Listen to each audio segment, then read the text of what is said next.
Point Jean-Luc. Foin, Foucret, Jousse et Vert, c'est bon. Et Vert.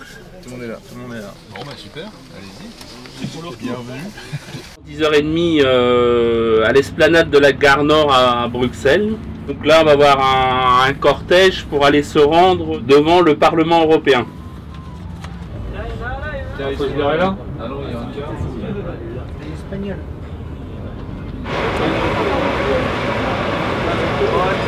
Blanc avec du vert. Ouais,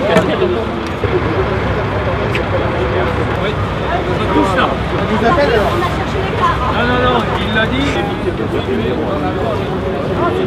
La manifestation, le but, c'est de dénoncer la politique de la Commission européenne actuellement, donc qui souhaite que les agriculteurs fassent leurs revenus par les prix et puis non par les soutiens de la PAC.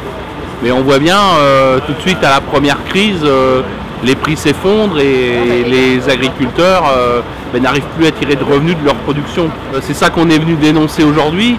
Et puis aussi la lourdeur administrative de la réglementation européenne qui, quand elle est retranscrite en France, pose des soucis, des contraintes, alors que ce soit sociales ou environnementales, importantes sur nos exploitations.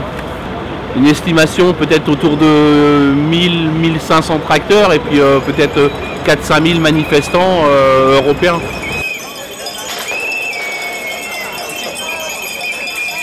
Beaucoup de pays présents, des Allemands, des Néerlandais, des Italiens, des Espagnols, des Portugais et puis quelques autres pays. On voit bien quand même que cette préoccupation qu'ont les agriculteurs français, elle est quand même ressentie par la majeure partie des agriculteurs européens.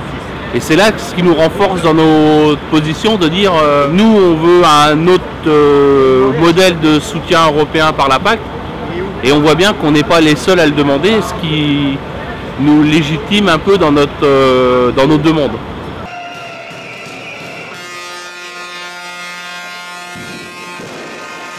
Ce que j'attends, c'est quand même des résultats sur toutes les demandes qui ont été faites. On ne peut pas continuer à travailler comme ça avec des gens qui ne nous ouvrent pas les marchés. Il ne faut rien pour nous les ouvrir.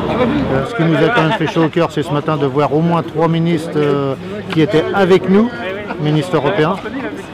Et bien entendu, le nôtre était absent comme d'habitude. On espère franchement qu'il va y avoir du résultat.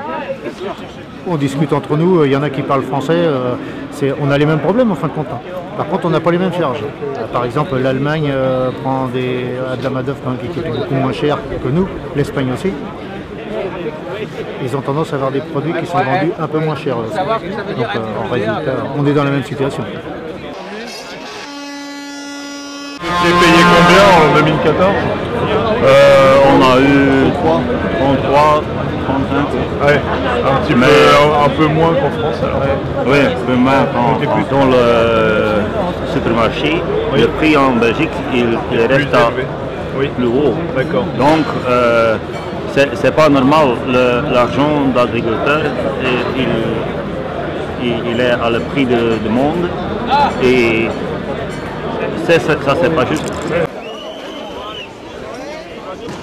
Je vends le porc, moi j'attends des prix au minimum, au prix de revient, point barre.